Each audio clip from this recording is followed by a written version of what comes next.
இயேசு கிறிஸ்துவின் நாமத்தினாலே இந்த மதிய வேளையிலே உங்களை அன்போடு விட வாழ்த்துகிறேன். குயவனே, இந்த நிகழ்வின் அடிப்படையிலே ஜெபத்தின் மேன்மையை குறித்து நாம் தியானித்துக் கொண்டே இருக்கிறோம். இன்றைக்கும் ஏசாயா தீர்க்கதரிசியின் புஸ்தகம் 26ஆம் அதிகாரம் 11ஆம் வசனத்தை நாம் வாசிக்கின்ற போது, கர்த்தாவே உமது கை ஓங்கி இருக்கிறது, அவர்கள் அதை காணாதிருக்கிறார்கள். ஆனாலும் உமது ஜனத்திற்காக நீர் கொண்ட வைராக்கியத்தை கண்டு வெட்கப்படுவார்கள் என்ற ஒரு வசனத்தை நாம் இங்கே வாசிக்க முடியும். கர்த்தராகிய ஆண்டவர் இஸ்ரவேல் ஜனத்தை எகிப்தின் அடிமைத்தனத்திலிருந்து வெளியே கொண்டு வருகின்ற பொழுது அவர் தம்முடைய ஓங்கிய கையினாலும் ஓங்கிய புயத்தினாலும் அவர்களை புறப்பட பண்ணினார் என்ற ஒரு வசனத்தை நாம் வாசிக்க முடியும். எகிப்திலே இஸ்ரவேல் ஜனங்களுடைய நிலைப்பாட்டை நாம் பார்க்கின்ற பொழுது அவர்களை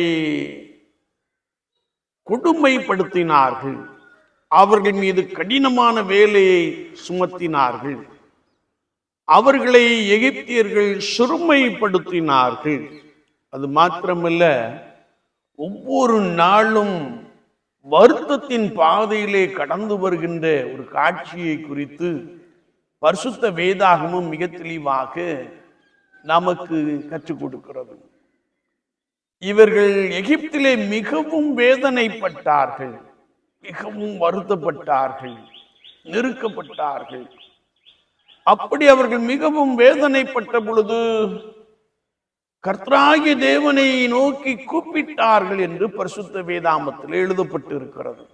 அப்படி அவர்கள் ஆண்டவரை நோக்கி கூப்பிட்ட பொழுது கர்த்தர் அவர்களை ஓங்கிய கையினாலும் பலத்த கையினாலும் ஓங்கிய புயத்தினாலும் அற்புதங்களினாலும் அடையாளங்களினாலும் அவர்களை புறப்பட பண்ணினார். எகிப்திலே 10 விதமான வாதைகளை உண்டு பண்ணி எகிப்தின் ஜனங்களை ஆண்டவர் ஒருவேளை வாதித்ததை நாம் பரிசுத்த வேதாகமத்திலே மிக ஆழமாக அறிந்து கொள்கிறோம்.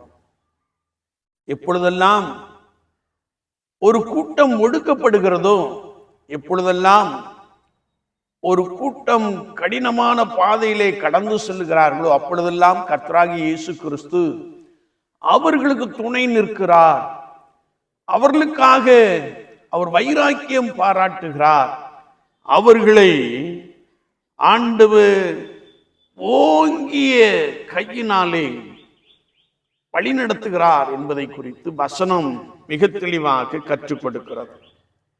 என்னை கேட்டுக்கொண்டு இருக்கிற என் அன்பு சகோதரனே, சகோதரியே, நீ வாழுகின்ற இடத்திலே அல்லது நீ பணி செய்கின்ற இடத்திலே உன்னை ஒடுக்கலாம், அல்லது நீ வருத்தமான பாதையிலே கடந்து வருகிற நபராக காணப்படலாம். உன் சத்துரு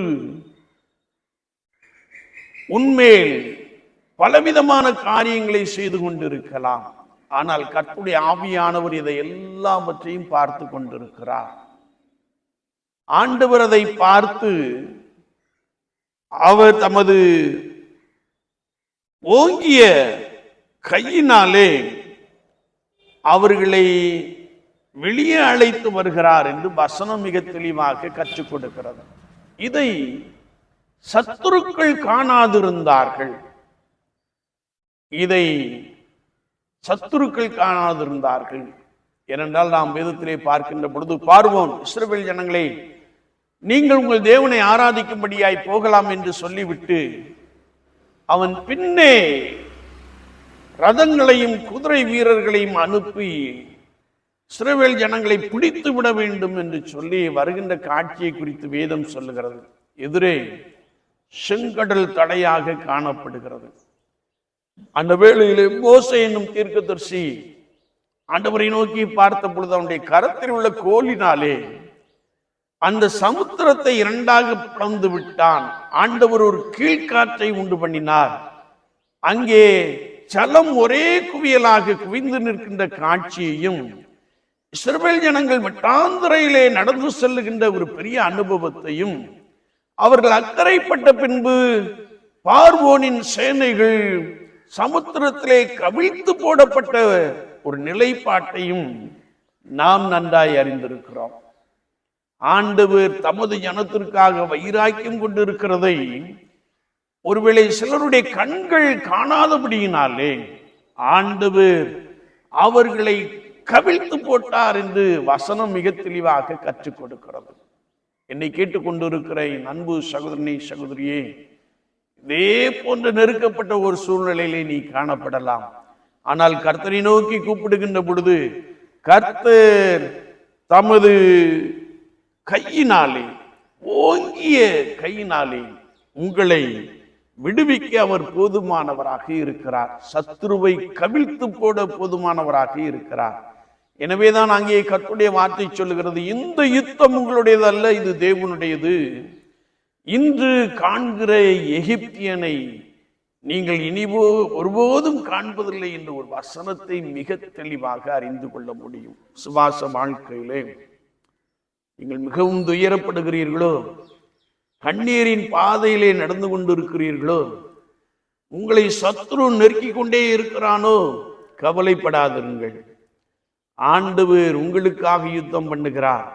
ஆண்டவர் தம்முடைய ஓங்கிய கையினாலே உங்களை விடுவிக்க போதுமானவராக இருக்கிறார். எப்படி இஸ்ரவேல் ஜனங்களை எகிப்தின் அடிமைத்தனத்திலிருந்து புறப்பட பண்ணினார், அப்படியே ஆண்டவர் உங்களுக்கும் செய்ய வல்லவராக இருக்கிறார். நாம் அவரையே நோக்கி பார்ப்போம். அவர் உங்கள் நடுவிலே இருந்து உங்களை பலமாய் வழிநடத்துவாராக. ஆமீன், ஆமீன்.